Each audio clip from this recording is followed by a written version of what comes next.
항상 그 청년들하고 이렇게 할 때는 조심스럽습니다. 제가 나이가 있으니까 웃긴 소리에도 안 먹힐 것 같고 뭐 이런 두려움이 있습니다. 그럼에도 불구하고 농담을 한마디 하고 시작해도 될까요? 협조를 해줄 거죠? 전에 어떤 목사님이, 나이가 지극하신 목사님이 유년부 애들은 어떻게 예배를 드리는가 너무 궁금한 거예요. 그래서 유년부 담당하는 전도사님한테, 초등학교 1, 2, 3학년 하시는 전도사님한테 올라와서 이제 작년 설교를 하시고 나는 주일에 내려가서 유년부 설교를 하겠다. 그래서 하루를 바꿨어요. 그날이 돼가지고 내려가가지고 설교를 했어요. 머리가 희끗하신 우리 어르신 목사님께서 유년부에 가서 설교를 했으니 어떻게 됐을까요? 뭐 상황이 대충 감이 오죠. 난리가 났어요. 우리들 목사들끼리 하는 말로 죽을 썼다고 그래요. 어렵게 됐어요. 그래 도저히 하다가 이제 끝을 못 맺어가지고 빨리 끝내시고, 전도사님은 못하는 목사만의 할 일이 있죠. 할 수 있는 게 뭐예요? 축도. 그렇지. 한 방은 보여주고 가야 될 거 아니에요. 그래서 마지막에 축도. 이제는, 그리고 시작했는데 요 맨 앞에 개구장이 2명이 앉아 있었어요. 한 놈이 옆에 놈 옆구리를 쿡 찌르더니, 야, 목사님은 왜 기도하는데 손을 들고 기도하니? 이게 축도하는 걸 처음 봤어. 목사님은 왜 손을 들고 기도를 하니? 이렇게 물어봤더니 옆에 있던 놈이 하는 얘기가, 야, 설교를 저렇게 못했는데 하나님한테 벌 받는 거야 그러더래. 제가 오늘 축도를 하고 내려가야 됩니다. 그렇죠? 그렇지. 분위기가 좋네. 훈훈하고. 좋습니다. 너무 오래 하지 마. 불쌍해지잖아. 오늘 여러분들과 함께 코로나 얘기를 좀 하려고 합니다. 원래는 이 교회는 연초에 저보고 올해 이때 강의를 해달라고 연락이 오셔가지고 4차 산업혁명에 대해서 강의를 해달라고 저한테 부탁을 했는데, 4차 산업혁명은 지금 얘기를 할 수 없는 상황이 됐습니다. 너무 빠르게 4차 산업혁명도 너무 빨라가지고 우리가 한번 생각을 해보자 그랬는데 코로나가 오는 바람에 더 빨라졌습니다. 한번 그런 얘기를 좀 해봐야 될 것 같습니다. 넘겨주십시오.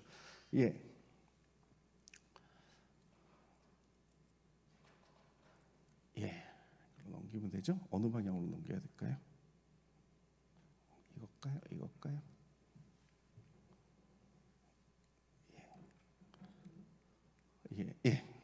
찾았습니다. 우리가 그 코로나 시대가 딱 되면서 제일 많이 듣던 말 중에 하나가 뉴노멀입니다.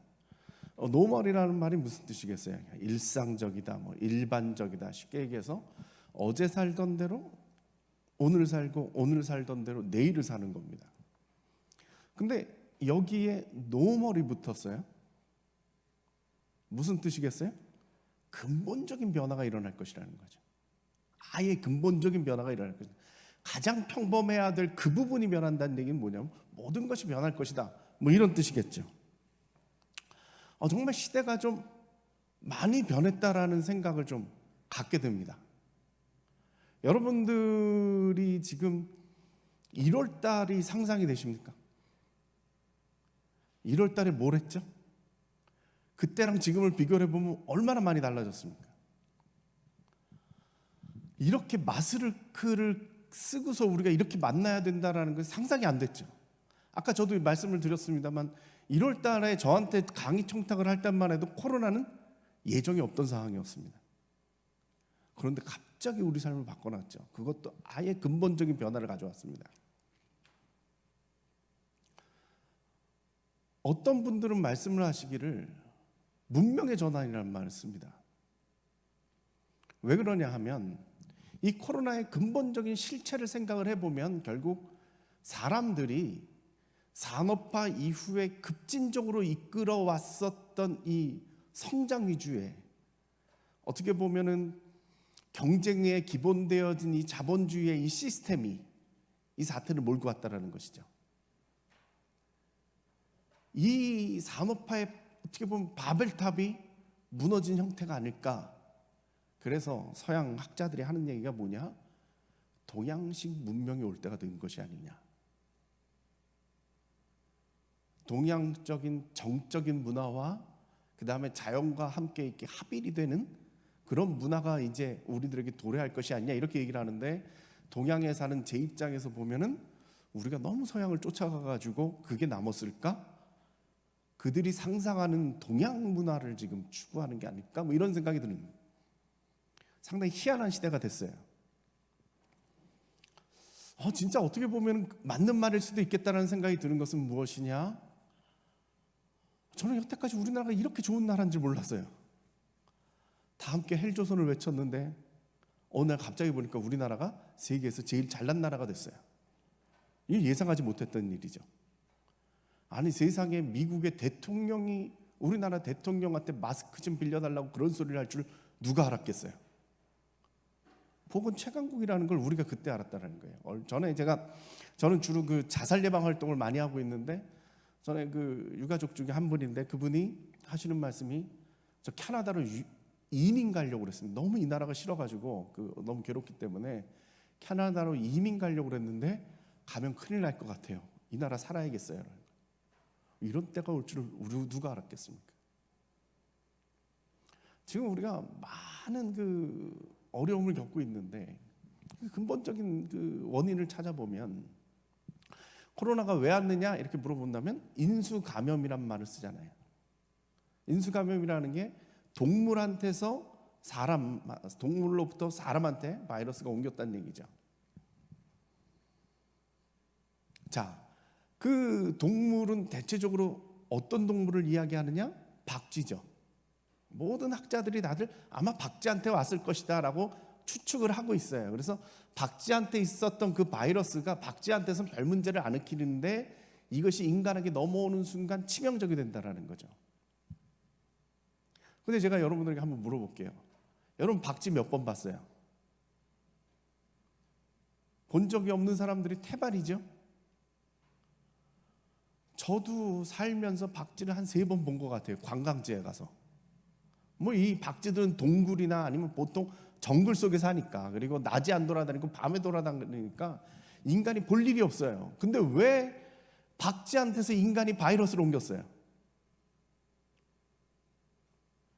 최재천 교수, 그 이대 석자 교수인 최재천 교수 얘기는 뭐냐? 자꾸 건드려서 그렇다는 거예요. 무슨 얘기냐?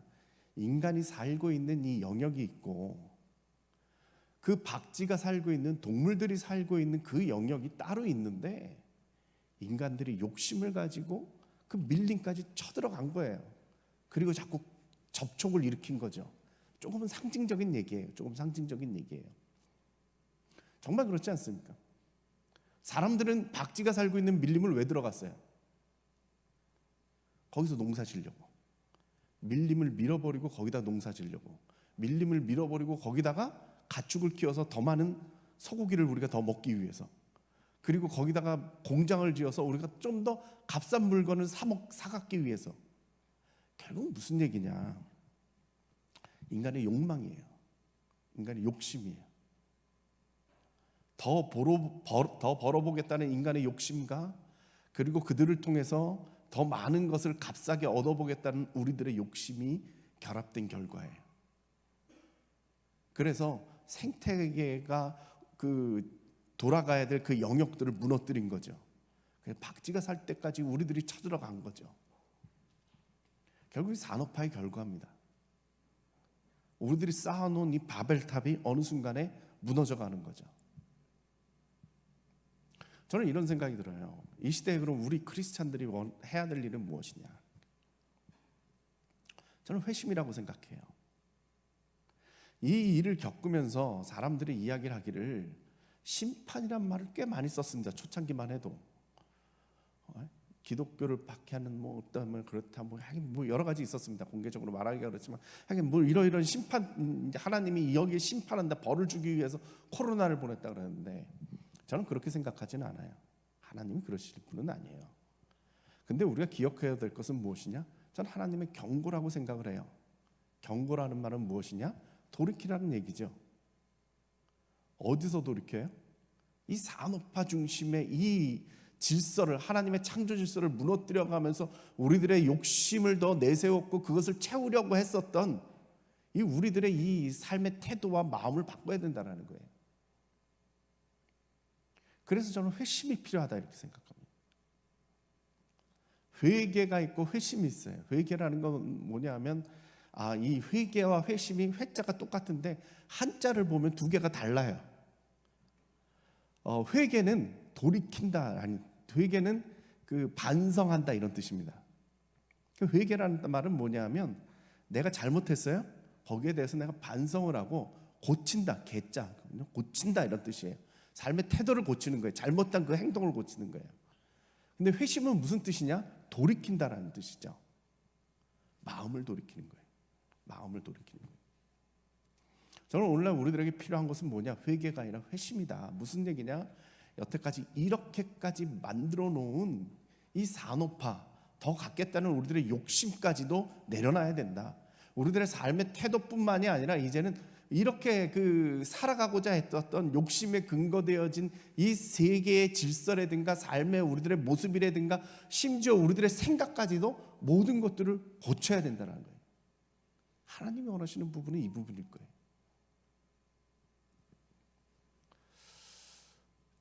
코로나가 처음 온 건 아니죠, 그죠? 왜 코로나19가 됐죠? 19년도에 나타났다는 거 아니에요. 그러니까 뭔가 다른 거하고 구분이 져야 된다는 얘기죠. 여러분 아시다시피 코로나라는 건 왕관같이 생겼다 이 말 뜻이죠. 왕관같이 생긴 바이러스는 다 코로나 종류라고 얘기를 하는 거예요. 코로나가 처음 왔느냐? 아닙니다. 사스의 공식 명칭이 뭐냐? 사스 코로나 바이러스입니다. 메르스의 공식 명칭이 뭐냐? 메르스 코로나 바이러스입니다. 병들은 항상 있어 왔어요. 하나님의 경고는 이번이 처음이 아니에요. 이전에도 왔었는데 우리들은 그거를 쉽게 넘어간 거예요. 그때는 상당히 힘들었지만 지금 돌이켜보면 쉽게 넘어갔어요. 그래서 우리 마음속에 무슨 생각이 들었느냐? 이게 그냥 가도 되겠구나라는 생각이 든 거예요. 돌이키지를 못한 거죠. 저는 하나님의 경고가 이번 처음은 아니라고 봐요. 계속적으로 있어 왔어요. 근데 그동안 우리가 돌이키지를 못했기 때문에 삶의 태도가 우리가 세계의 질서가 변하지 않았기 때문에 이런 결과가 왔다라고 저는 생각을 해요. 특히 환경 문제죠. 오늘 바이든이 결정적으로 이겼다는 소리가 나오잖아요. 그분이 첫 마디가 기후 환경 연대에 다시 들어가겠다는 얘기를 하던데 상당히 저는 환영하는 마음이 들어요. 그게 앞으로 살 길이겠죠. 그게 앞으로 살 길이에요. 이제 우리가 할 일은 돌이키는 거예요. 여러분 생각을 해보세요. 저희 집사람이 7년 전에 암에 걸렸어요. 그래가지고 암 수술을 하고 그 다음에 항암을 한 8주 하고 약 한 3달을 갖다가 방사능을 매일 월요일부터 금요일까지 쐬는 거예요. 병원에 가서. 죽다 살아요. 그러니까 암 치료라는 건 뭐냐면 모든 세포들을 확 낮춰가지고 암세포도 같이 못 움직이게 하는 게 그게 항암이라는 거예요. 그러니까 막 몸이 너무 힘들죠. 다시 못할 일이에요. 저희 집사람이 전체적으로 한 4달 정도를 그 고생을 하고 정말 죽다 살았어요. 그거 딱 나왔더니 사람이 변하더라고요. 죽다 살았으니까. 암 환자에게 제일 중요한 문제는 뭔지 알아요? 재발이 안 되는 거예요. 딱 나오니까 먹는 것부터 달라져요. 다 유기농이야. 가격을 안 물어봐요. 그냥 사는 거예요. 한살림 가서 그냥 다 먹는 비용이 많이 들었어요. 그래도 어떻게 살아야지. 그리고 운동 열심히 해요. 운동 열심히 하고 몸에 안 좋다라는 건 멀리하고 결정적으로 다 생각을 바꿔야 돼요. 대부분 스트레스 때문에 그렇잖아요. 스트레스 안 받아야 돼. 그러니까 성격도 많이 고쳐져요. 결국 우리가 할 일은 지금 무엇이냐? 지금 요번 일을 어떻게 넘길까가 아니라 실은 앞에서 우리가 못 고쳤던 그 부분들을 이번 기회에는 완전히 고쳐야 된다는 방향을 틀어야 된다는 거죠. 이건 우리 믿는 사람뿐만이 아니라 이 인류가 감당해야 될 바라고 저는 생각을 합니다. 전에 제가 이런 강의를 했더니 어느 모임에서 마지막 그 단체에서 기도를 하시는데 그분 얘기가 참 저한테 와닿는데 무슨 기도를 하시느냐? 이집트의 바로왕 같이 우리가 어리석지 않게 해주십시오. 바로왕처럼 한 번, 두 번, 세 번, 10번까지 거쳐야 그 마음을 돌이키는 그러한 누를 범하지 않도록 해주십시오. 그러더라고요. 전 그게 와닿았어요. 그게 와닿았어요. 아마 우리도 이 삶을 바꿔야 될 거예요. 근데 여러분, 지금 겪어봤지 않습니까? 길게 치면은 우리가 아마 1월 달부터 소식을 듣기 시작했으니까 이제 뭐 한 10달? 짧게 치면 3월 달부터 우리가 예배가 온라인으로 전환이 됐으니까 한 8개월? 이 기간 우리들의 삶이 이렇게 변했어요. 근데 제 마음속에 땅 쳤던 순간이 있는데 그건 뭐냐면 지난 9월 달이었어요. 9월 달에 그 권준욱 본부장이라고 있어요. 그 중앙방역대책본부. 제가 그분을 좀 알거든요. 자살 예방 때문에 담당했던 국장이었기 때문에. 근데 그분이 지난 9월 달에 그런 얘기를 하더라고요. 내년 추석에는 우리가 행복하게 잘 모일 수 있으면 좋겠습니다. 그러더라고요. 그래서 제가 아는 사람이니까 집중해서 보다가 깜짝 놀랐어요. 아니 올 추석 얘기를 해야지 내년 추석은 왜 얘기를 하지? 그랬는데 생각을 해보니까 그 말이 맞는 거죠. 왜? 내년 9월이 돼도 백신이 나올까 말까 우리 손에 들어올까 말까 하기 때문에 그렇습니다. 그때까지 해결이 안 되죠. 좀 있다가 더 저한테는 띵하게 와닿았던 기사가 하나 나타났는데 그게 뭐였느냐? 뉴욕 메트로폴리탄 오페라 하우스 유명한 데래요. 미국에서 제일 유명한 데인가 봐요. 근데 거기서 뭐라고 발표를 했느냐? 9월 달에 지금 우리가 그 코로나 때문에 휴관을 하고 있는데 재개관은 내년 9월에 하겠습니다. 1년을 잡더라고요. 1년 후나 생각을 한다는 거예요. 우리는 계속 일주일 뒤, 한 달 뒤를 맨날 이걸 가지고 할까 말까 하면서 지내고 있는데 미국은 통이 크죠? 1년 후를 얘기하는데 맞는 얘기일 거예요. 그때나 돼야 풀릴 거예요. 지금 제가 무슨 얘기를 하고 싶은 거냐? 결국 이제 이 뉴 노멀 시대에 맞는 삶의 태도를 만들어야 된다는 거죠. 우리가 여태까지 어떻게 살았느냐? 이것만 풀리면 다시 되겠지라는 또 다른 회복을 생각을 했는데 실은 잘 생각해 보면 그 회복이 중요한 게 아니라 지금은 우리가 바꿔야 될 때라는 것이 더 중요한 때가 되지 않았는가 그런 생각이 듭니다. 최근에 제가 관련하여서 코로나와 관련하여서 성경 관련된 논문을 쓰게 됐는데 그건 참 재밌는 걸 발견했습니다. 에스라서입니다. 에스라서를 제가 연구를 하면서 무지하게 재밌게 느낀 게 뭐냐면 성전 전통과 회당 전통이 있다라는 거예요. 여러분 이스라엘의 기본적인 그 신앙 구조는 뭐였느냐면 성전이 중심이었어요. 그죠? 성경에 내내 그 성전에 대한 이야기가 나오지 않습니까? 성전은 누가 완성을 시켰죠? 어떤 왕? 네, 솔로몬이죠. 근데 그 솔로몬이 완성을 시키면서 중요한 저는 이제 목회사학이라고 그래가지고 약간 종교사회학적인 접근을 해요. 그러니까 조금 신학적인 그 주류하고는 좀 다른 얘기를 할 줄 몰라요. 그래서 이단이라고 그러지 마시고 좀 이상하게 보는구나 이렇게 이해를 하시면 돼요. 자, 성전을 지었어요. 성전을 짓고서는 한 게 뭐였느냐 하면 지방에 산당과 제단들을 다 없앴어요. 그래서 중앙 집권을 만들어놨어요. 상당히 은혜롭게 우리가 읽을 수 있는 대목인데 잘 생각을 해보면 거꾸로 돌려서 생각해보면 뭘 봐야 되는 거냐 하면 이스라엘 전체, 그 나라 전체의 종교기관이 하나예요. 우리식으로 하면 이 나라 전체의 교회가 하나예요. 그 당시에 인구가 어느 정도 됐느냐? 뭐 이스라엘이 큰 나라가 아니었으니까 대충 추정을 해보면 다윗 때 인구 조사를 했는데 칼을 뽑을 수 있는 자가 그것도 유다 지파 빼고 베냐민 지파 빼고서 칼을 뽑을 수 있는 자가 130만 명이라는 거예요. 그러면 여자 아이들 합치고 노인들 합치고 여자들 합치고 뭐 이렇게 합치면 적어도 한 400만 명 될 거라고 저 혼자 생각을 해요. 누구도 이걸 정답이라고 얘기를 하진 않아요. 어디 가서 우기시면 큰일 날 수가 있어요. 그러니까 400만 명 정도 될 것 같아.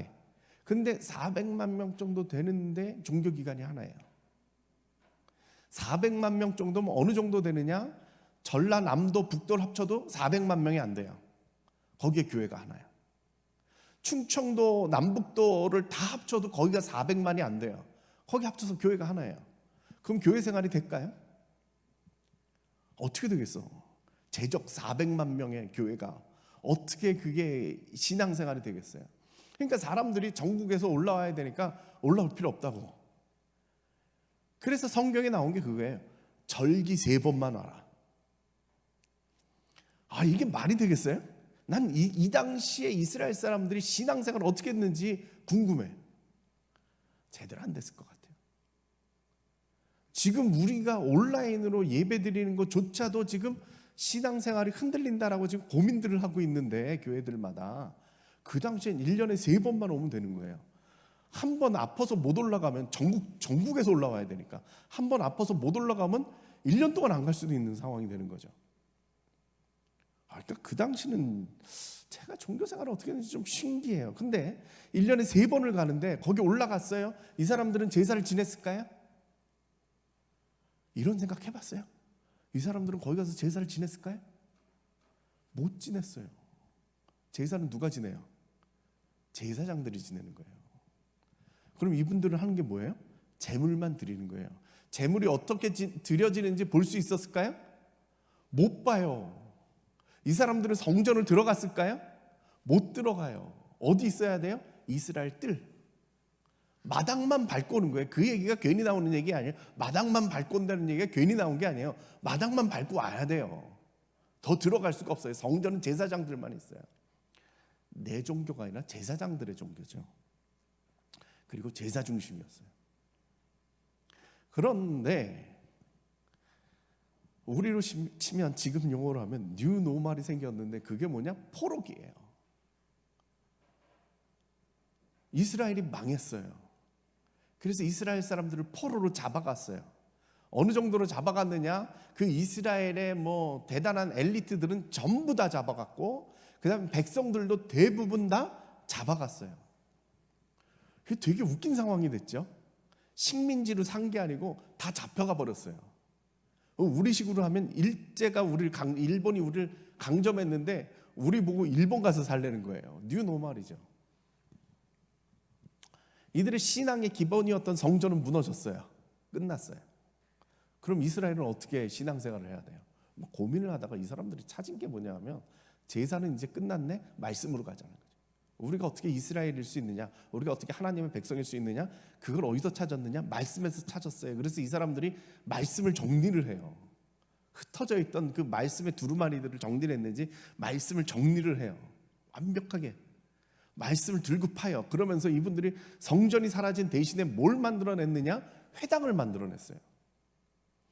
회당의 기본적인 조건이 뭐냐? 이스라엘 성인 남자 10명만 있으면 회당을 하나 만들 수 있어요.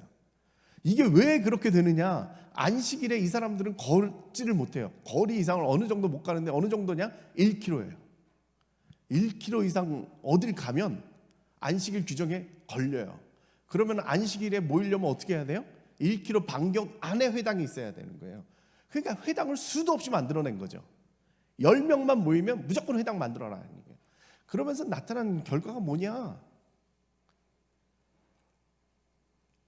그 회당이라는 것을 공동체로 이해하기 시작한 거예요. 성전은 건물이었고 거기는 엘리트들의 종교가 진행됐는데, 이곳은 건물이 아니라 사람 10명만 모이면 공동체로서 회당을 만들 수 있겠어요. 그리고 그들은 거기서 제사를 드린 게 아니라 말씀을 공부했어요. 결정적으로다가 성전은 1년에 3번 모였는데 이 사람들은 안식일마다 모였어요. 일주일에 한 번씩 모였다 이 말이죠. 이게 처음 도입된 거예요. 안식일에 종교 행사가 이루어진 건 처음 도입된 거예요. 가정별로는 이루어졌지만은 공식적으로 이루어진 건 처음인 거예요. 우리는 회당 전통을 쫓아가고 있어요. 그리고 이제 말씀 중심이 됐죠. 놀라운 건 뭐냐 하면, 이스라엘 남자면 누구든지 회당에 들어가서 두루마리를 가져다가 말씀 성경책을 가져다가 피고서 읽고 해석할 수 있었어요. 아무 조건이 없었어요. 레위 지파 이런 거 다 필요 없어요. 제사장 아무 필요 없어요. 아무 남자든지. 이걸 제일 잘 이용한 사람이 누굴까요? 그게 바울이죠. 그게 예수님이죠. 아무 데서나 가서 말씀을 읽고 복음을 전할 수 있었잖아요. 근데 자, 제가 질문을 하나 드려볼게요. 회당은 성경에 어디에 나올까요? 회당이 언제 만들어졌다고 나오나요? 오, 똑똑하네. 아무도 대답을 안 했네. 이 낚시성이었는데 성경에 아무것도 나오질 않았어요. 이게 궁금하지 않아요? 성막을 지을 때나 성전을 지을 때는 하나님께서 구체적으로 어떻게 만들어라, 심지어 인테리어는 어떻게 해라, 제사장 옷은 어떻게 지어라까지 다 얘기를 하고 있는데 회당에 대해서는 어떻게 지어라, 어떻게 구성해라 아무 말씀도 안 하셨어요. 왜 그랬을까? 이건 제 해석이에요. 성전은 엘리트 종교고 회당은 민중들의 종교니까 그것도 포로기에 성경에 들어오지 못한 게 아닌가 이런 생각이 좀 들어요. 그런데 참 놀라운 일이 벌어졌는데 그건 뭐냐? 예루살렘 성전은 포로기까지 다 포함해서도 1000년밖에 못 갔는데 회당은 지금까지 이어지고 있어요. 2500년이 지났는데 지금까지 이어지고 있어요. 더 재밌는 것은 무엇이냐? 성전을 회복했는데 이전 같았으면 회당을 다 없앴을 거 아닙니까? 제단들을 다 없애듯이 중앙집권을 만들었을 것 같은데 회당과 성전이 공존을 했어요. 이게 시사하는 바가 좀 크다고 생각돼요. 오늘 우리가 온라인 예배를 임시 방편으로 드리다가 지금 공존하고 있잖아요. 이게 앞으로 어떻게 될까? 계속 가겠죠. 계속 가겠죠. 뭐 이런 생각이 드는 거죠. 넘겨주십시오. 제가 넘겨야 되는군요. 화면을 보여주십시오. 아마 이제 시대를 적용해 보면 이럴 것 같아요. 접근성은 훨씬 더 가까워졌죠. 집회 시간이 따로 없잖아요. 물론 우리 한국교회 교인들은 너무 착해가지고 실시간으로 접속을 하는 놀라운 역사를 일으키고 있는데 실은 꼭 실시간으로 봐야 될 이유는 없어요. 교회 와서 이런 말을 해도 되는가 모르겠는데 그렇죠. 그 예배 영상을 제일 많이 보는 요일이 언제일까요? 설문조사를 해봤는데 토요일이에요. 왜 토요일일까요? 내내 미루다가 새거 뜨기 전에 미리 보는 거죠. 그래서 토요일 날 보는 거예요. 이게 조사했더니 나왔어요. 어찌됐건 자, 시공이 초월됐어요. 어디서 보든 관계가 없죠. 시공이 초월됐고 단지 네트워크만 연결되면 돼요. 네트워크만 연결되면 돼요. 결정적으로다가 참여성에 있어서는 이제 많이 다 풀리지 않겠어요? 목사님들이 보통 설교를 하시는데 네트워크로 넘어가면 유튜브로 넘어가면 목사만 하라는 법이 어디 있을까? 뭐 이러면서 이제 풀리겠죠. 평신도들이 듣기만 하는 것이 아니라 참여할 수 있는 공간들이 이제 생길 거예요. 좀 이따 말씀드릴 겁니다. 그리고 아마 콘텐츠 중심이 될 거고 가상현실이 될 거예요. 다 그런 건 좀 이따 제가 더 말씀을 드리도록 하겠습니다. 뉴노멀을 우리가 처음 맞이할 거는 아마 설교일 겁니다. 매체의 변화가 콘텐츠의 변화를 가져오죠. 우리가 약간 간과하고 있는 것 중에 하나입니다. 지금 다들 온라인 예배를 드리는 거 유튜브로 송출을 하면서 지금은 오프라인 거를 그대로 중계하는 형태인데 그게 변할 것 같아요. 자, 여러분들 유튜브 지금 어마어마하게 보죠? 유튜브가 유행한 게 얼마나 됐을까요? 기억나십니까? 유튜브가 유행한 게 얼마나 됐을까요? 2년 됐어요. 2018년도부터 집계가 들어오기 시작했습니다. 10위권 안에 진입을 한 게 한 2년 정도밖에 안 됐어요. 근데 우리 삶을 완전히 지금 지배하고 있잖아요. 자, 유튜브에서 보여주는 콘텐츠하고 방송에서 보여주는 콘텐츠하고 같을 수 있을까요? 예를 들어서 방송에서 보여주고 있는 드라마를 그대로 유튜브에서 보여준다고 그게 성공을 할까요? 어렵겠죠, 그죠? 다른 내용이잖아요. 다른 내용이에요, 그죠?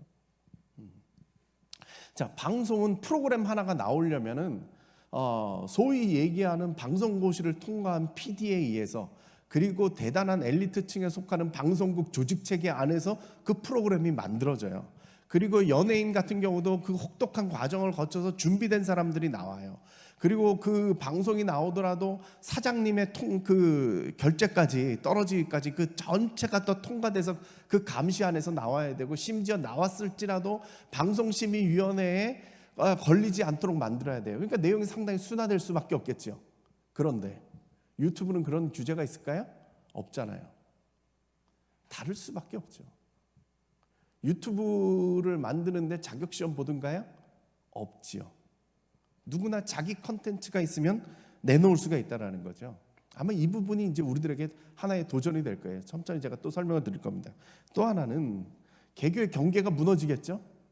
지금 우리가 충성스럽게 우리 교회 것만 열심히 보지만은 컨텐츠가 점점 많아지면서 교회 거를 보다가 딴 것도 보고 뭐 이런 것도 하겠죠, 그죠? 그래서 경계가 무너질 겁니다. 그러면은 머지않아서, 지금도 현재도 그렇습니다만 유튜브의 강자가 따로 있겠죠. 그렇죠? 우리가 지금도 그렇잖아요. 유튜브 크리에이터라고 얘기하는 그분들 같은 사람들이 교계에서도 나타나게 될 것이다. 뭐 이런 얘기를 좀 할 겁니다.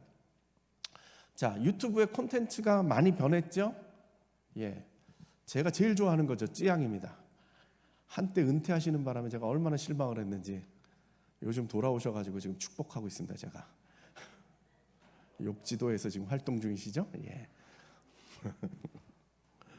제가 좋아하는 이유는 별말 안 하고 먹기 때문에 좋아합니다.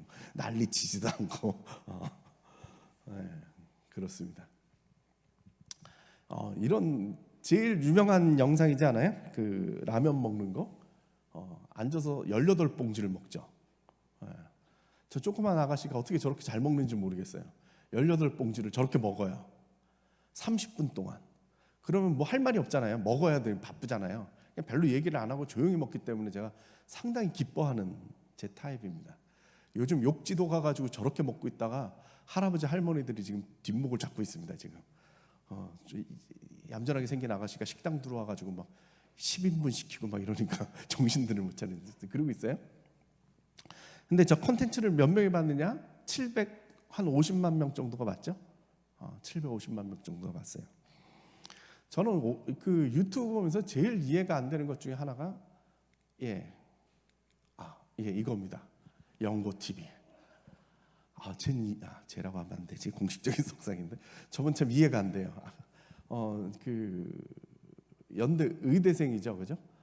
다음 날 시험이 있는데 밤새워 공부를 합니다. 5시간 동안 저걸 보여주죠. 뭘 했을까요?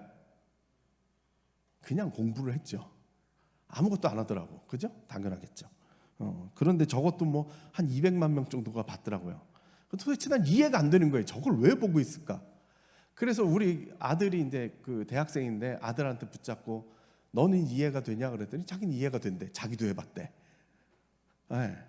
저게 왜 이해가 안 되냐면 우리 때는 공부하는 게 답답하면은 친구 집 가서 공부를 했지. 저렇게 유튜브를 틀어놓고 공부를 하지는 않았어요. 뭐 허전하니까 하겠죠.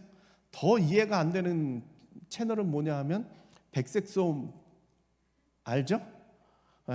서울대 도서관 4시간 뭐 이런 거 틀어놓고 있는데 와 미치겠더라고. 저걸 왜 보지? 보는 게 아니에요. 그건 진짜 보는 게 아니에요. 그냥 녹음만 해놓은 거예요. 그냥 정지 화면에 녹음만 해줬는데 뭐 신발 끄는 소리, 뭐 기껏해야 책장 넘기는 소리인데 그걸 4시간을 보고 있어요. 그냥 혼자 공부하면서 틀어놓고 공부를 하는 거라며요. 여러분들은 이해가 돼요? 이해가 돼요? 돼요? 안 돼요? 이상하게 동질감을 느끼면서 이해가 안 돼요? 예, 그 신기한 일이죠. 야, 만약에 텔레비전에서 저걸 틀어놓으면 어떻게 되겠어요? 틀어줄 리도 없지만 4시간 동안 서울대 도서관 이러고 4시간을 틀어줘요. 이게 될까? 다른 거죠. 다른 콘텐츠라는 얘기를 드리는 거예요. 기독교 콘텐츠 중에는 아마 이게 제일 유명하죠. 이거 허니의 일상 다 보셨어요? 다 봤죠? 이거 얘기를 해주면 제가 목사님들 주로 세미나를 하는데 목사님한테 이 얘기 해주면 뒤집어져요. 저 예쁘게 생겼잖아요. 저 전도사님이 제일 유명한 게 저거잖아요. 메이크업 하는 화면이 제일 유명하잖아요. 교회 출근하기 전에 아침 7시에 메이크업 하시는 게 제일 유명하죠. 저걸 본 사람이 몇 명이더라? 한 150만 명 정도가 봤더라고요. 저걸 130만 명이 봤어요. 저 전도사님이 그 사역하는 교회는 상가에 있는 조그만 교회예요. 그래서 항상 궁금한 거죠. 저 교회 목사님은 설교 조회수가 몇 개가 나올까? 뭐 이런 게 궁금한 거죠. 전도사님은 150만이 나온다는데 어떡하지? 뭐 이런 생각이 이렇게 드는 거죠. 근데 이제 점점 사람들 생각이 이런 거예요. 네. 설교보다 그냥 이런 걸 듣고 이제 쉽게 얘기하면 종교적인 욕구를 채우는 거죠. 그럴 가능성들이 생기는 거겠죠. 최근에 아주 재밌는 일이 벌어졌는데요. 목회 데이터 연구소라는 데서 발표를 했는데 유튜브에서 교회별로 채널이 있잖아요. 그 채널 조회수를 조사를 했는데 한 교회가 1억 뷰를 넘겼어요. 한성교회래요. 들어보셨어요? 청년들은 많이 알더라고요. 전 처음 알았어요. 근데 저거를 저한테 이제 자문을 구한다고 지금은 이제 그냥 교회만 써 있는데 교회 이름이 들어간 데이터를 저는 받았거든요. 그 데이터에 소위 얘기하는 전통적인 대형 교회는 하나도 없어요. 여의도 순복음교회가 10위권에 못 들었어요. 거기 그냥 교인 수만 뭐 70만인가 50만, 요즘 분립해가지고 한 50만인가 뭐 이런데 50만 명이 10번 보면 500만 원이에요. 그죠? 한 100번씩만 봐도 충분히 넘어갈 텐데 안 봤어요. 그 정도가 못 돼요. 저 한성교회는 알고 봤더니 그렇게 크지가 않은 교회였어요. 거기가 유명한 게 이분 때문이죠. 그 김윤진 간사라고. 이 영상만 1100만 명이 봤더라고요. 영상 하나만. 여러분 중에도 보신 분들 계시죠? 그죠? 1100만이 봤어요. 우리나라 기독교인이 몇 명이에요? 1000만 명이 좀 안 돼요. 그런데 이 영상만 1100만 명이 봤다면 뭐 어떤 사람은 수십 번씩 봤다고도 하겠지만은 그렇게 생각해도 교회 안 나오는 사람들은 다 저거 보고 때우는 거 아빠다 이렇게 생각이 들더라고요. 제가 때운다는 말이 무슨 뜻이냐 좀 이따 말씀드릴 건데, 내지는 이런 분도 계세요. 김동호 목사님 같은 경우는 뭐 요즘 뭐 그냥 매일 새벽 기도를 올리는데 올리기만 하면 5만 명, 10만 명이 봐요. 전에 목회하실 때 교인이 몇 명 있느냐 하면 제가 알거든요. 5천 명을 넘은 적이 없어요. 근데 은퇴를 하고 저걸로 이제 올라가고 있는 거죠. 뭐 이런 거는 제가 알고 있는 그 목사님인데, 이찬영 목사님이라고 코로나니까 청년들하고 같이 담요 덮고 이야기하고 뭐 콘텐츠를 변화시키는 거죠. 그래서 이제는 시대가 아마 점점 이런 식으로 가지 않을까 싶어요. 그러면 중요한 사실이 있는데 그건 뭐냐? 자기 콘텐츠가 있는 교회들이 필요하다는 거죠. 청년부도 마찬가지고요.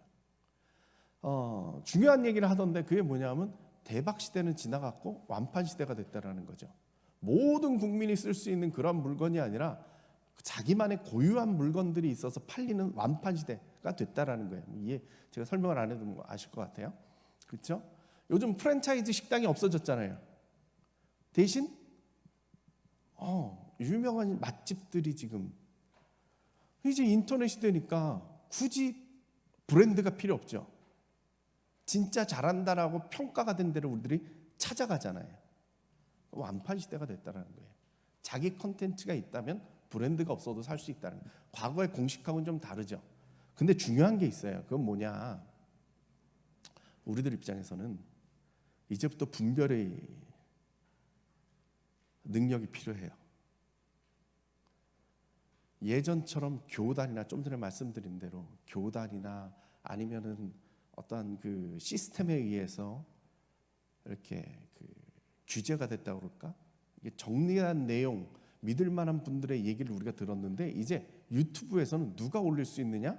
아무나 올릴 수가 있는 거예요. 그리고 사람들이 많이 보는 내용에 사람들이 쏠려서 쫓아가게 돼 있어요. 뭐가 진리냐? 물어본다면 요즘에 진리는 무엇이냐? 조회수가 진리가 돼버렸어요. 저는 말씀도 비슷하게 흘러갈까 봐 걱정이에요. 이건 막을 수는 없겠지만 받아들이는 우리 입장에서는 구별할 수 있는 능력이 필요한 때입니다. 무작정 조회수 쫓아가다 보면 우리가 엉뚱한 데 가 있을 수 있다. 제가 그 말씀을 여러분께 꼭 드리고 싶었습니다. 자, 그 다음은 뭐 예배가 변했죠. 결정적으로 다 지금 중요한 사실은 뭐냐 하면요, 뭐 여러 가지가 있지만 시간이 없어서 딱 그 짚기만 한다면, 예배 드린다라는 게 뭐냐 이거예요. 목사님들 요즘 갈등이 뭐냐? 주일 성수라는 건 이렇게 예배당에 다 모든 걸 포기하고 생활을 포기하고 이곳에 모여서 온전히 예배 드리는 게 주일 성수라고 생각을 했고, 그렇게 항상 교육을 시켰는데 어느 날 갑자기 온라인 예배로 드리게 된 거예요. 저는 이건 한국교회 기적이라고 생각해요. 뭐 온라인 예배 그거 절대 안 된다고 막 난리를 치다가 그 신천지가 흩어져서 교회로 침투해 들어온다 그러니까 갑자기 우리는 온라인 예배로 가겠습니다 그러더니 한 2주 만에 전국 교회가 다 온라인 예배를 드릴 수 있게 된 거예요. 이건 전 세계를 통틀어 가지고 이런 교회나 단체는 없어요. 이게 대한민국이 일궈낸 기적이에요. 이 인프라가 잘 돼 있잖아요. 인터넷 인프라가 잘 돼 있고, 그 다음에 그 휴대폰이 95%가 가지고 있고, 카카오톡이 발달돼 있고, 교회가 유연하게 됐잖아요. 이건 기적이에요. 그랬는데 고민이 그 다음 단계로 들어왔죠. 온라인 예배 드렸는데 주일에 성수한 걸로 쳐줘야 되나? 뭐 이런 고민이 들어왔어요. 그랬는데 그 교인들이 쫓아와서 하는 얘기가 꼭 실시간으로 드려야 되나요? 전 토요일날 몰아서 보면 안 될까요? 뭐 이런 얘기를 하면 목사님이 이거 주일 예배 본 걸로 퉁을 쳐줘야 되나 말아야 되나 뭐 이런 고민이 막 생기는데, 갑자기 그 오더니, 여러분들 그 대학교 강의 들으실 때 본 속도로 들어요? 그런 사람은 없죠? 2.1.5, 2배 뭐 이런 식으로 하잖아요. 우리 지금 대학 교수들 모일 때마다 이게 지금 화제예요. 어떻게 강의를 해야 되느냐 뭐 이런 고민을 하고 있는데, 어찌됐건 그렇게 들어요. 그러니까 목사님한테도 얘기를 해요. 강의도 2배속으로 듣는데 설교도 그냥 2배속으로 듣고 싶은데 이래도 될까요? 그러면 그래, 안 보는 것보단 낫지 그래라 했는데, 나중에 또 쫓아오더니 요즘은 드라마도 3분 요약도 해주는데 설교를 3분으로 요약해 주시면 안 돼요? 요즘 설교를 3분으로 요약을 해줬잖아요. 그래가지고 그걸 보고 나서 하는 얘기가 3분 봤으니까 예배 본 걸로 퉁쳐주세요 뭐 이러는데, 이걸 어떻게 해? 이것까진 괜찮아. 근데 허니의 일상을 보고서 그냥 기독교 콘텐츠를 봤으니까 이걸로 때우면 안 될까요? 뭐 이러고 나오는 이 예배와 이 주일 성수와 이 규격이 지금 우리들한테 지금 상당히 복잡하게 돌아가기 시작한 거예요.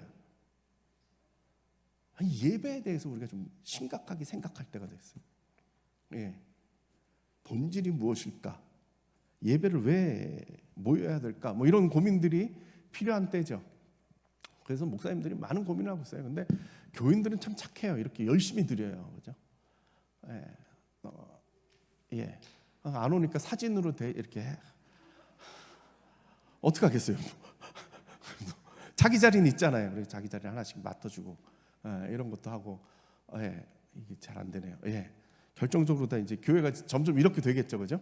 이제 50%는 된다니까 요거보다는 좀 더 많이 올 수 있지 않을까 싶긴 한데, 어느 교회 봤더니 교회를 못 오니까 참 요즘 재밌는 일이 벌어졌는데, 뭐냐면 주일은 못 오고 주중에만 왔다 갔다 하는 교인들이 많아요. 주일에 오면 걸리는데 주중에 오는 건 안 걸리니까 항상. 그런데 그 교인이 걸어놨어요. 그러면서 그 뭐라고 썼느냐면, 이곳에서 기도하고 찬양하고 말씀 들었던 그때가 너무 그립습니다. 이 교인들의 마음이죠. 최근에 제가 텔레비전 보다가 큰 감동을 받는 트롯신이 떴다, 이런 거 봤어요? 그렇지. 이쪽 마음에 드네. 근데 처음 봤을 때 갑자기 뒤에 퍽 켜지더니 저렇게 그 줌이겠죠? 저런 식으로 딱 나오는 걸 보면서 관중을 안 칠 수가 없으니까 저렇게 하니까 막 저 가수가 막 눈물을 흘리면서 가더라고. 우리도 저렇게 되겠구나 그랬더니 진짜 저렇게 됐어요. 어느 교회라고 말은 안 하겠는데 저렇게 됐어요. 근데 아마 이제 우리들 고민은 그걸 겁니다. 이게 뭐 최재분 교수가 쓴 호모사피엔스죠. 예배에 대한 몰입도, 그분이 한 얘기가 그거예요. 머리는 구글이고 심장은 페이스북에서 하고 소화기관은 아마존에서 해결을 해주고 핵심은 그 애플에서 해주고 손에 붙은 핸드폰은 삼성에서 해결해주고, 이게 지금 인간이다라는 거죠. 그러면서 5장 6부가 아니라 핸드폰이 5장 7부다. 받아들여야 한다. 신체의 연장이다. 그럼 이걸 통해서 예배를 드리는데 조심스러워서 말을 못하겠네. 하여간 여러분은 어때요? 온라인 예배 드렸을 때 느낌이 어땠어요? 나중에 물어보고 싶다. 젊은 사람들은 다르게 느낄 것 같다. 네. 저는 몰입할 수 있을 것 같아요. 네. 왜냐하면 전철에서 내가 이렇게 타고 이렇게 가다 보면은 미친 분들을 자주 봐요. 핸드폰 보면서 킥킥거리면서 웃는 분들과 그리고 핸드폰 보면서 눈물을 찔찔 흘리는 분들을 가끔씩 보죠. 그 정도 몰입이 됐다는 거죠. 노이즈 캔슬링해서 주변을 탁 막고 딱 하니까. 그래서 어떤 분은 그러더라고요. 이렇게 앉아서 예배 드릴 땐 설교의 은혜를 못 받았는데 핸드폰으로 보니까 목사님이 나만 바라보면서 설교를 해주니까 너무 은혜가 된다는 거예요. 하여간 그래요. 예. 더 하면 안 나와도 된다 소리가 나올까봐 좀 조심스럽고 넘어가겠습니다. 예, 이건 넘어가겠습니다. 시간이 없어서. 예, 그 다음은 이제 에코처치입니다. 이제 극단적인 그 환경 문제가 나올 거 아닙니까? 그럼 교회도 많이 변해야 돼요. 특히 쓰레기 문제 같은 경우는 심각하죠. 예, 뭐 길게 다룰 필요는 이건 독일 교회인데요. 독일에서는 교회에다가 교회 천장을 다 태양열 다 붙였어요. 한국에도 지금 그런 교회들이 있었어요. 나오고 있어요. 얼마 전에 지난주에 목동에 있는 한 교회를 갔는데 그 교회는 태양광판을 벽에다 이렇게 쫙 붙여놨더라고요. 전 메시지죠. 메시지죠. 예, 넘어가겠습니다. 예, 그렇죠. 그 다음은 이제 공동체 의식이 필요해요. 시민 의식이 발달되거든요. 항상 재난이 들어오면 항상 시민 의식이 발달되고 시민 운동이 발달되는데 여기에 교회가 뭘 할까에 대한 고민이 있어야 돼요. 리딩 그룹이 돼야죠. 지역사회 이렇게 좋은 인재들이 있는데 이분들과 함께 지역사회를 이끌어야죠. 저는 리더십이라고 얘기를 해요. 네. 그런 것들이 필요할 것 같습니다. 이제 이런 식으로 하고 제가 하고 있는 또 넘겨주십시오. 라이프 오프라고 자살 예방 센터를 운영하고 있는데 저희 지역마다 저런 걸 하거든요. 그러면 지역민들이 다 함께 참여를 하고 지역의 관공서 유지들이 참여를 하고 하면서 저런 일들을 참 재밌게 진행을 하고 있어요. 제가 조금 더 시간을 들여서 얘기를 하고 싶어서 여기까지 막 달려왔는데 하나 더 넘겨주십시오. 예, 이거죠. 자, 비대면 사회, 이게 교회가 지금 우리들에게 닥친 문제죠. 어떻게 될 건가? 예. 비대면 사회가 이제 갑자기 이제 코로나 되면서 무지하게 강조가 되고 있습니다만 아마 이런 형태로 나타나겠죠, 그죠? 예, 이런 거죠. 우리 수업 시간입니다. 예, 지금 수업할 때 이제 저희는 줌으로 하기 때문에 안 만나도 뭐 대충 이렇게 아마 수업도 여러분들 되게 이렇게 진행이 될 텐데 교회도 아마 이제 이런 식으로 진행이 되고 있겠죠. 근데 비대면 사회라고 하는 것은 코로나 때문에 우리들에게 지금 확 오긴 했지만 실은 일찍부터 시작했죠. 예, 이미 제가 몇 년 전부터 2년 전부터 제가 4차 산업혁명에 대한 강의를 목사님들을 대상으로 많이 하고 있는데 그때 써먹던 화면인데 지금도 유용하죠. 저 위에 있는 건 뭐죠? 가보셨어요? 1인 식당이죠. 그죠? 네, 혼밥 식당. 이렇게 독서실처럼 생겼잖아요. 남 신경 안 써도 되잖아요. 4인석에 안 앉아도 되니까 저기 딱 앉아가지고 남 신경 안 쓰고 밥을 먹는데 주문은 어떻게 되느냐? 저 앞에 칸이 열려요. 그래서 뭐 드실래요? 라면. 그럼 탁 닫고 다시 열려서 라면 던져주고 탁 닫아요. 혼자 쫙 먹고 나오면 되는 거죠. 혼밥할 때 제일 힘든 메뉴가 뭐라고요? 그죠? 고기 먹는 게 제일 힘들죠. 4인 책상에 앉아서 혼자서 고기를 구워 먹는 것처럼 촬영한 게 어디 있어요, 그죠? 그러니까 나온 게 저거죠. 1인 식당에서 고기 구워 먹는 거죠. 그래서 저기도 독서실처럼 딱 칸막이 해가지고 남 신경 안 쓰고 이렇게 먹을 수 있어요. 앞에 텔레비전은 왜 있어요? 강호동을 틀어놓고 먹으면 더 잘 먹을 수 있잖아요. 같이 먹을 수 있는 기쁨을 얻을 수가 있죠. 예, 또 넘겨주십시오. 그 다음에 여러분들 은행을 가보셨어요? 은행을 언제 가보셨어요? 1년에 은행원을 만나는 일이 몇 번 있어요? 한 번도 없죠? 네. 심지어 카카오뱅크 뭐 이런 거 생기면서 은행 갈 일도 없죠? 네. 시대가 그렇게 됐어요. 전화할 일도 없어요.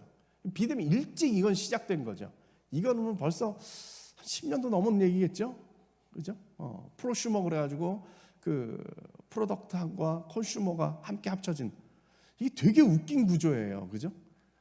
사람들이 이제 은행원을 안 찾아요. 그럼 인건비가 줄어들었잖아요. 그럼 우리들한테 그 인건비 대신 우리들한테 서비스를 줘야 되는데, 웃긴 건 뭐예요? ATM을 이용하는데 수수료를 내라고 그래. 이거 되게 웃긴 거예요. 여러분들이 이게 저항해야 돼. 되게 웃긴 거예요. 근데 내가 사람을 안 쓰고 내가 하고 있는데 내가 또 돈을 또 내야 돼. 나 이걸 계속 강의하고 싶네. 예. 되게 웃긴 거예요. 실은 이걸로 이용할 때마다 우리들에게 300원씩 줘야 되는데 800원씩 떼어가요. 웃긴 거야. 어찌됐건. 예, 그렇습니다. 만날 일이 없어요. 사람을 만날 일이 없어요. 은행원들조차 만날 일이 없어요. 이런 일이 계속적으로 진행되는데, 가장 극적인 모습을 보여주는 건 뭐냐면 1인 가구의 증거예요. 1인 가구가 지금 우리나라에서 제일 많다고 그러죠. 몇 프로냐 하면 약 30% 가까이 됩니다. 혼자 사는 사람이. 예, 전체 가구 수에. 그 다음은 2인 가구입니다. 둘이 합치면 50%가 훨씬 넘죠. 아주 전 개인주의적인 모습이라고 생각돼요. 인간관계에서 가장 끊을 수 없는 관계는 누구예요? 여러분들에게? 엄마를 끊고 나 혼자 살게 됐다라는 게 1인 가구라고 저는 생각을 해요. 엄마조차도 끊을 수 있다라는 게 그 개인주의가 그 정도로 발달됐다고 보는데, 근데 제가 그 정기적으로 그 한국교회 그 설문조사를 제가 많이 참여해서 하는데, 학원보고마협의회 설문조사를 제가 정기적으로 참여해서 하는데, 이번에 되게 재밌다라고 느꼈는데, 2017년도 조사인데요. 아주 그 개인주의화된 대학생들에게, 대학 청년부 하면 떠오르는 것이 무엇입니까? 이렇게 물어봤더니 공동체가 55.5%고 친교적이다라는 게 40%예요. 둘이 같은 말이잖아요. 결론은 공동체라는 말이 95%라는 얘기예요. 대학 청년부 그러면 무슨 생각이 드세요? 우린 공동체입니다. 그러면은 앞으로 그 청년부는 어때야 됩니까? 그랬더니 공동체가 1위예요. 모순되지 않습니까? 아이러니죠. 가장 개인주의적인 사람들이 청년부 공동체를 원한다? 이건 무슨 뜻이겠어요? 여러분들은 어떻게 느끼세요? 저는 이 공동체라는 개념을 바꿔야 된다고 생각해요. 집단과 공동체를 구분해야 된다고 저는 생각을 합니다. 공동체라고 하는 것은, 지금 이 시대의 공동체를 이야기한다는 것은 각 개인들, 저 표현으로는 해방된 개인이라고 합니다. 자기 생각이 있는, 사회학자들 얘기할 때 성찰적 개인 이런 얘기를 합니다만, 자기 생각이 있는 이 개인들이 생각을 합칠 수 있는 게 공동체입니다. 우리들한테 얘기를 한다면, 교회에서 이야기를 한다면 비전 공동체입니다. 같은 비전을 가진 사람들의 모임이죠. 어느 날 몇 시에 몇 명 모였느냐가 공동체가 아니라 그 생각을 공유할 수 있느냐, 이 질문 앞에 동일한 대답이 나올 수 있는, 그게 공동체라고 저는 생각을 합니다. 그렇다면 공동체의 모습과 기본적인 틀과 기본적인 개념이 많이 바뀌어야 될 거라고 생각되는데요. 예, 넘겨주십시오. 스타벅스죠. 예, 저긴 어떤 사람이 앉아요? 개인적으로 온 사람들이 앉죠, 그죠? 노트북 펴놓고 공부를 하든지 이런 사람들이 오는데, 교회에서 몰려가면 저희가 이제 단체석으로 변하죠, 그죠? 좀 불편하긴 해도 권사님들 이렇게 앉으면은 충분히 대화를 나눌 수가 있습니다, 그죠? 저는 저게 상당히 그 개인주의적인 모습을 보여준다고 생각돼요. 우리 같으면 식당에 가서 합석하라고 그러면 안 먹고 나와요. 불편하거든. 모르는 사람하고 앉아서 밥을 먹는다라는 게 일단 불편해서 차라리 딴 데 가서 햄버거를 먹는 한 있어도 밥을 안 먹어요.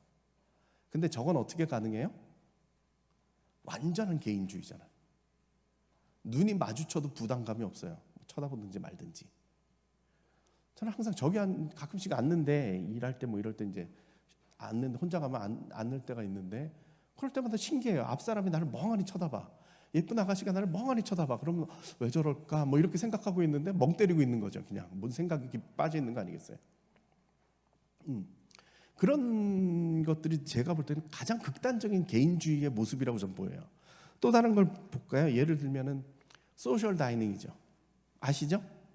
뭐 오늘 저녁에 그냥 인터넷상에서 오늘 저녁에 영화 얘기하면서 저녁 같이 먹을 사람 드레스 코드는 원피스. 저기 앉은 사람들을 기준으로 보니까 저 사람들은 전혀 모르는 사람들이죠. 그냥 모여가지고 같은 공동의 주제를 얘기하고 쿨하게 그냥 헤어지고 끝나죠. 저는 정말 개인주의인 것 같아요. 더한 거는 쉐어하우스죠. 그죠? 예. 전혀 모르는 사람들끼리 모여서 사는데 별로 불편하지 않아요. 왜? 참견할 필요가 없으니까. 내가 침해당하지 않을 자신이 있으니까. 룰만 지키면 서로 그냥 살 수 있다는 거죠. 아마 이런 공동체가 우리들에게 도전이 될 거예요. 완전한 개인주의의 바탕이 된 새로운 공동체를 리빌딩 해야 되는 시대가 됐다는 거죠. 저는 지금 공동체에 대해서 중요하게 얘기하고 싶은 부분들이 있어요. 넘겨주십시오. 뭐냐면 이 부분입니다. 저는 자살 예방을 한다고 말씀드렸는데 자살 예방 쪽에서 보면 자살을 제일 많이 하는 사람들은 40, 50대 남자들이 자살을 많이 하는데 코로나 시대가 들어오면서 역전이 됐어요. 여자들이 자살을 많이. 근데 어느 분들이 제일 지금 급증하고 있느냐? 수적으로는 그렇다고 볼 수 없을지 모르겠는데 급증하고 있는 때가 어디냐? 수도권 20, 30대 여성들이에요. 여러분들이 아마 대부분 이제 걸칠 것 같은데요. 네. 자, 수도권 20, 30대 여성 손 들어볼까요? 자, 나갈 때 이제 어깨라도 두들겨주면서 나가면 네, 한 생명을 살릴 수 있습니다. 대부분이죠, 우리. 결국 공동체의 질문입니다. 지금 여기에 대해서 지금 대책들이 지금 계속 논의를 저도 참여해 가지고 정부하고 논의를 하고 있는데 제가 그 조사를 보면 그거예요. 약자죠, 사회적 약자들. 구조조정하고 뭐 이러면서 회사를 잘라야 되면 그 인원은 어디냐? 미혼 여성이죠. 1순위죠. 그런 불안감들 뭐 이런 것들이 있고 그리고 어떻게 보면 혼자 독립해서 살기 시작했는데 어디 의지할 수 없는 공동체가 떨어진 개인들 뭐 이런 게 문제가 될 거고 결정적으로 나는 내 삶을 엄마한테 물어볼 수 없다라는 거죠. 엄마는 이렇게 살아보질 않았기 때문에 이 기준이 사라진 상태에서 토대가 무너진 것 뭐 이런 것들이죠. 결국 이거를 껴안을 수 있는 것은 뭐냐? 공동체밖에 없습니다. 저는 이 청년부가 지금 상당히 중요한 역할을 이 사회에서 할 부분들이 있다고 생각됩니다. 우리가 돌아봐야죠. 우리 문제인데요. 이걸 누가 할 것이냐? 이 교회가 할 수 있겠다라는 생각을 가집니다. 새로운 공동체 리빌딩이 필요할 때다 이런 생각을 했습니다. 제가 재밌는 거 하나 보여드릴까요? 그냥 저한테 재밌는 건지 모르겠는데 전 자살 예방을 하는데 어느 날 이 끝에 있는 학생이 지금은 이제 대학원을 갔는데 대학교 4학년 때 저 학생이 저한테 찾아와 가지고 우리 단체에서 자원봉사를 하고 싶다고 그러더라고요. 그래서 하라고 부탁을 했어요. 그랬더니 저 학생이 뭘 했느냐 하면 다음에 그 스토리 펀딩이라고 있었죠. 지금은 없어졌습니다만 스토리 펀딩이라는 거 들어보셨어요? 못 들어보셨어요? 그건 뭐냐 하면 이제 이 사회에 필요하고 뭔가 도움이 필요한데 예를 들어서 위안부 할머니 돕기 뭐 이런 것도 저기서 했었어요. 내지는 유기견 이게 제일 사람들이 관심이 많아요. 유기견을 위한 집을 지어주겠다 뭐 이런 걸 하면은 사람들이 그 스토리를 이렇게 쭉 보고서는 공감이 되면 이제 후원을 하는 겁니다. 근데 이게 기부금이 아니라 그냥 돈을 주는 겁니다. 기부금 영수증도 안 받고 뭐 하는 거죠. 이 학생이 그걸 하자고 그래가지고 오케이 하자 그래가지고 공간을 만든 겁니다. 이 스토리를 8개를 저기다 실었는데요. 예를 들면 이런 거죠. 제가 쓴 건데 중2병에 대한 거예요. 왜 중2들은 절망과 분노 가운데 남을 해치거나 자기를 해치거나 왜 그럴까? 이런 스토리들이 이렇게 쭉 오르는데 저런 것들이 한 8개가 올랐습니다. 그래서 진행을 했는데 80일간 진행을 했고요. 455명이 펀딩을 했어요. 돈을 냈어요. 저희가 내건 게 뭐였느냐면 중고등학교에 가서 생명보험 교육을 시켜줄 텐데 강사비를 후원해달라 이런 거였거든요. 455명이 참여를 했고 총액이 80일 동안 400만 원이 모였고요. 스토리가 공유된 게 476회가 공유가 됐어요. 지금 이 이야기가 진행되는 내용의 핵심은 이 부분이에요. 넘겨주십시오. 한번. 이거죠. 저는 그걸 보면서 무슨 생각이 들었느냐 하면 이거 교회에서 목회하는 것보다 재밌는데? 뭐 이런 생각이 들었는데요. 종교사역에서 무슨 얘기를 하냐면 유사종교라는 걸 합니다. 내지는 대체종교라는 얘기를 합니다. 종교를 대신할 수 있는 부분들이 있다. 뭐 예를 들면 스포츠나 아니면 연예인한테 열광하는 거 뭐 이런 데서 약간 종교의 유사점을 찾고 이런 걸 하는 거거든요. 저는 이게 교회 같았어요. 의례 장소는 이런 의례 장소죠. 예배 장소는 다음에서 내준 그 사이버 공간이에요. 그 공간은 어떤 공간이냐? 자살 예방이라 청소년 자살이라고 하는 그 주제 하나의 비전에 맞는 공간을 하나 줬어요. 그랬더니 사람들이 모였죠. 설교 대신 8번의 스토리가 나갔어요. 그랬더니 사람들이 듣고 결단을 했어요. 그리고 행동을 해요. 설교 효과가 훨씬 더 좋잖아요. 그 듣자마자 자기가 결단을 하고 행동을 했는데 그게 뭐였느냐? 돈을 내는 거였어요. 그리고 어떤 사람들은 의견을 제시를 해요. 이렇게 하면 좋겠다. 이렇게 하면 좋겠다. 어떤 사람은 간증을 해요. 우리 식으로 하면 간증이죠. 내가 어렸을 때 죽으려고 했었는데 어떻게 살았다부터 시작해서 이런 이야기를 내려요. 그 다음 전도를 해요. 전도한다는 게 뭐예요? 공유하는 거죠. 스토리를 알려요. 이 중요한 얘기다. 쫙 알려요. 이게 470몇 번이 됐다는 거죠. 그 다음에 미션 수행하는 걸 봐요. 우리 단체가 그걸 어떻게 하는 거를 지켜본다라는 거죠. 어떤 게 공동체일까요? 이런 게 또 하나의 새로운 공동체의 모델이 될 수 있지 않을까요? 한 비전, 한 생각 이런 것들을 같이 공유하는 것들이죠. 아마 우리들에게 도전이 될 것 같아요. 지금 우리가 몇 명이 어떻게 모였느냐? 이거보다 또 다른 모습이 있겠죠. 이재철 교수라고 서울대 사회학과 교수가 강의를 하면서 이런 얘기를 하더라고요. 이제 공동체는 사이버상의 흔적으로 찾아야 될 것 같다. 쉽게 얘기해서 좋아요, 구독 뭐 이런 숫자로 공동체를 확인해야 되겠다라는 거죠. 제가 아까 그 설교에 대한 이야기를 하면서 그 말씀을 드렸죠. 구독자 수. 아까 김동호 목사님 얘기 드린 것처럼 그 공동체보다 사이버상의 공동체가 더 많죠. 그쪽에서 아마 더 활발한 일이 벌어질 수도 있을 것 같아요. 이제 많은 변화가 필요하게 될 것이다 이런 생각이 듭니다. 네, 넘겨주십시오. 여러분 이런 거 보셨습니까? 네, 한강에 가면 매점이 이렇게 생겼죠. 근데 특이하게 생겼죠. 이슬람 사원처럼 기둥이 있어요. 저건 뭘까요? 이런 겁니다. 넘겨주십시오. 요번 홍수 났을 때입니다. 저 밑에다가 이렇게 주부 같은 걸 넣었나 봐요. 떠오를 수 있도록. 그래서 홍수가 나면 옛날 같으면은 저런 거를 갖다가 다 올림픽대로 기중기 가지고 올려놨어요. 그리고 이제 물 나가면 내려놓고 했었는데 지금은 그냥 놔둬요. 물이 들어오면 그대로 떠올라요. 근데 떠내려가지 말라고 기둥 4개를 박아놓은 겁니다. 그래서 기둥을 타고서 쭉 올라왔다가 물 빠지면 그대로 쭉 내려옵니다. 제가 지금 무슨 말씀을 드리는 거냐면 자, 시대가 변했어요. 이제 우리의 신앙생활은 어떻게 해야 될지, 공동체는 어떻게 해야 될지 막 고민이 생겨요. 이걸 어떻게 막아낼까? 그건 아니라고 봐요. 홍수가 났는데 합판 하나 들고 물을 막겠다고 막을 수 있을까요? 안 돼요. 지금 우리에게 필요한 거는 그런 저항력이 아니라 전 부력이라고 생각해요. 떠올라야죠. 그리고 그 물결을 타는 거예요. 중요한 사실은 뭐냐? 떠내려가지 않도록 4가지 기둥, 우리 복음의 진리의 기둥이 4가지는 있어야 돼요. 우리 삶 가운데, 그리고 우리 교회 가운데, 그리고 한국 교회 가운데 흔들리지 않을 그 4기둥이 필요하다는 거죠. 오늘 그 본문 말씀을 보면 예수님의 마지막 기도입니다. 제자들을 위해서 하나님한테 기도를 드리는데 하나님한테 기도하시기를 뭐라고 그랬느냐? 이들을 데려감이 아니라는 거예요.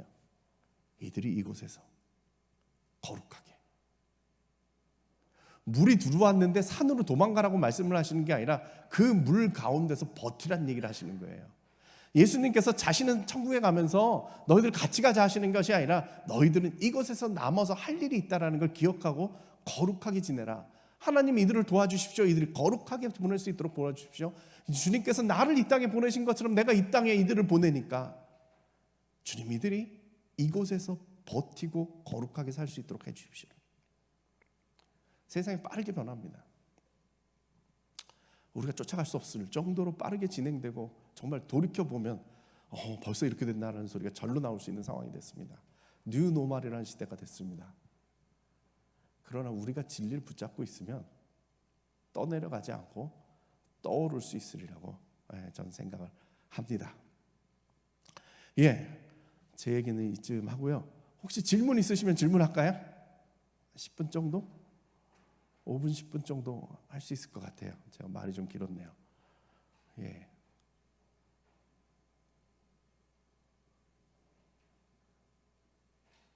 용감하게 질문하실 분? 우리 정구현 목사님이 우리 청년들은 질문을 잘합니다. 그래서 질문 시간을 만들었는데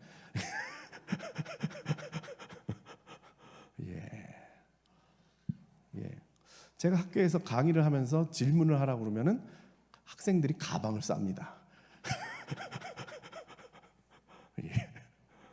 질문 없으세요? 있습니까?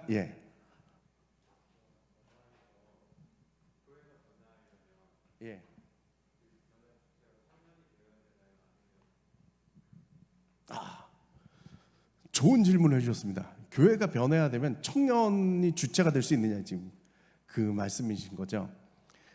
이게 지금 시대가요 되게 재밌는 시대가 됐는데 뭐냐 하면 이전까지 교회는 우리 집과는 거꾸로였습니다. 여러분들이 외식을 하러 나가면 메뉴 선택권은 엄마, 아빠, 아이 누가 외식 선택권을 가지고 있죠? 메뉴 선택권을 아이가 갖고 있죠. 아이가 이 권리를 포기하면 누구한테 돌아가죠? 엄마, 그렇죠? 아빠는 무슨 선택권이 있죠? 이 카드 낼까 저 카드 낼까 뭐 이런 거밖에 없잖아요. 적어도 우리 집은 그래요. 근데 희한하게 교회를 오면 이게 이제 거꾸로 되죠. 아이들은 지하로 내려가고 어른들은 좋은 데 가 있고 청년분들은 다 끝난 다음에 이렇게 모이고 뭐 이런 형태가 되잖아요. 우리 집하고는 전혀 다르죠. 이 교회가 상당히 그런 구조를 여태까지 유지했다는 건 상당히 신기한 일인데 놀라운 일이 벌어졌는데 온라인으로 넘어가니까 어른들이 낄 자리가 없는 거예요. 청년들이 영상을 만들 줄 알고 찍을 줄 알고 오늘도 보니까 잔소리 안 하고 교회 오면 어떻게 되는지 영상으로 한마디로 딱 보여주니까 얼마나 놀라워요? 시대가 바뀌었어요. 제가 무슨 얘기를 많이 어디 가서 하느냐 하면 어른들 대상으로 얘기를 하긴 하지만 이 시대의 주류 세력들이 한 40대쯤 되잖아요. 그죠? 보통 기업의 부장 이상이 한 40대쯤 되죠. 그죠? 그리고 무슨 IT 기업 같은 경우는 30대 회장도 있고 30대 뭐 대기업들도 30대 이사들 나오고 그러는데 교회는 40대는 마이크를 잡을 일이 없어요. 50대는 아직 그 마이크는 잡는데 큰 소리를 내면 안 되고 한 60대면 낄 수 있는 수준이에요. 한 70 정도 돼야 이제 모든 걸 내려놓고 새롭게 시작할 수 있는다. 뭐 이런 구조가 되잖아요. 그 청년들은 뭐 낄 자리가 전혀 없이 애취급을 당하는데 시대가 뒤집어져가지고 청년들이 할 일이 있는 거죠. 그래가지고 청년들이 교회 북적북적하는 교회들마다 지금 이게 뒤집어졌어요. 청년들이 주도를 하는 거예요. 온라인 컨텐츠를 만들기 시작하니까 이게 예배 중계만 하면 그렇지만 온라인 컨텐츠를 만들기 시작하니까 젊은 사람들이 할 일들이 생기고 그 아이디어를 쫓아가게 되는 거예요. 그래서 가능성이 많아요. 이전과는 다른 아이디어가 지금 필요한 시대가 됐고 뉴노멀에 맞는 아이디어를 누가 내놓을 것이냐 보면 결국 젊은 사람들입니다. 여러분들이 이제 활동할 수 있는 공간이 넓어지면서 주축의 역할을 할 수 있는 곳들이 많이 나타날 겁니다. 저는 그게 지금 이 코로나 이후에 유일한 희망 중에 하나다 이렇게 보고 있습니다. 또 질문이 있으세요? 많이 하는군요. 예, 처음을 누가 하시느냐가 중요하군요. 예.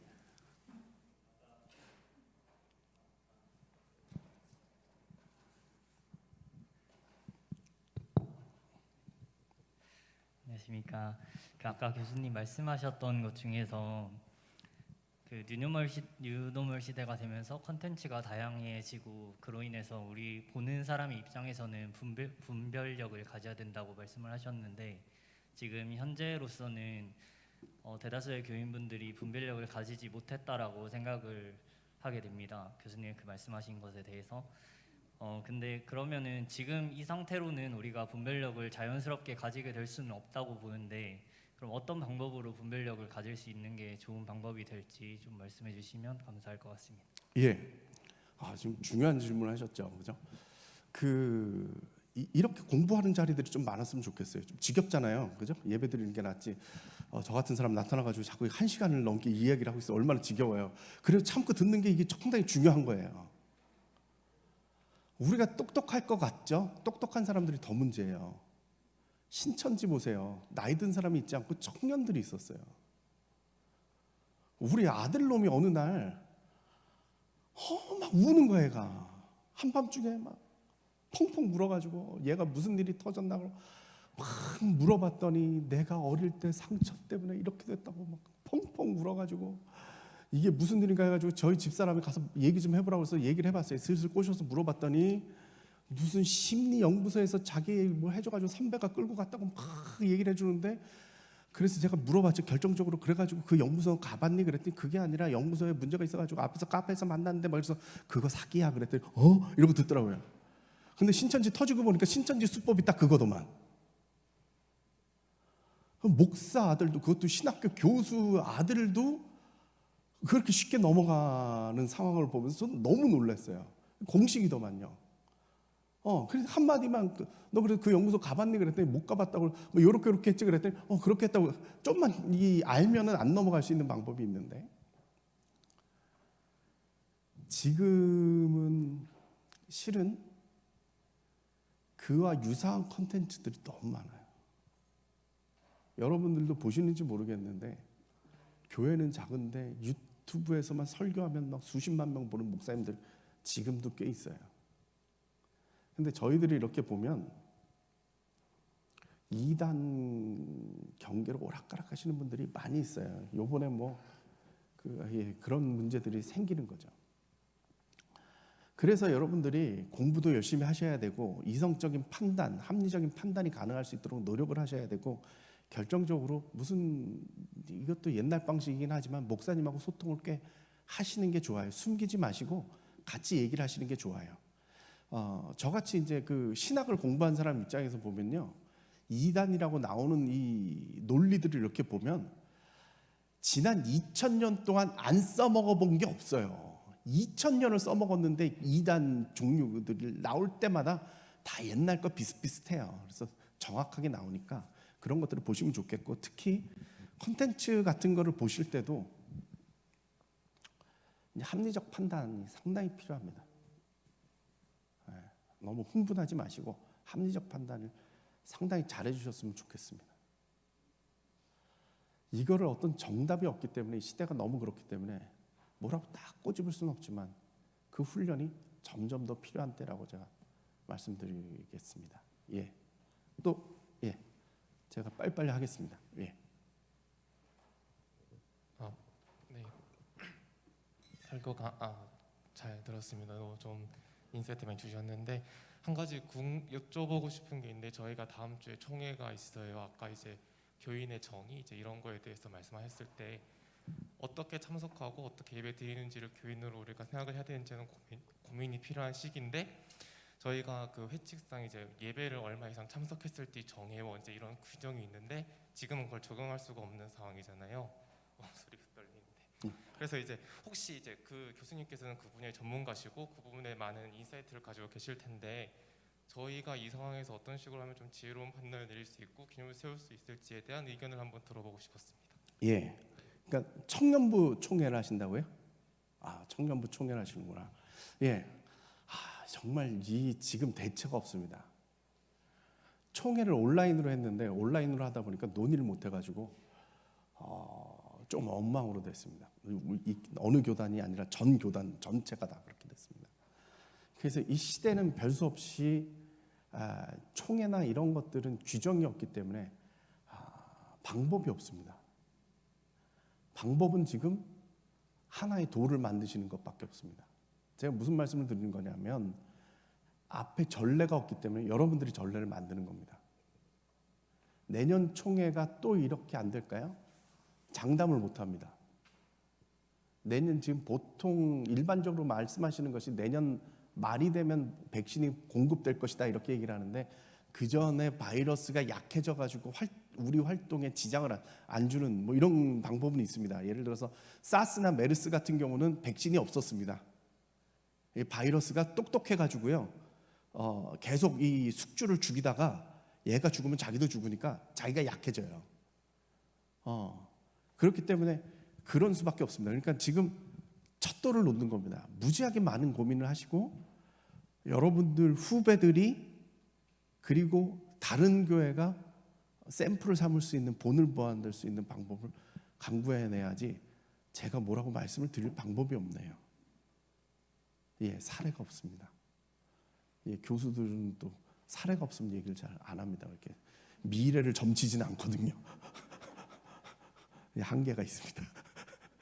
예, 제가 이쯤 할까요? 예, 예, 고맙습니다.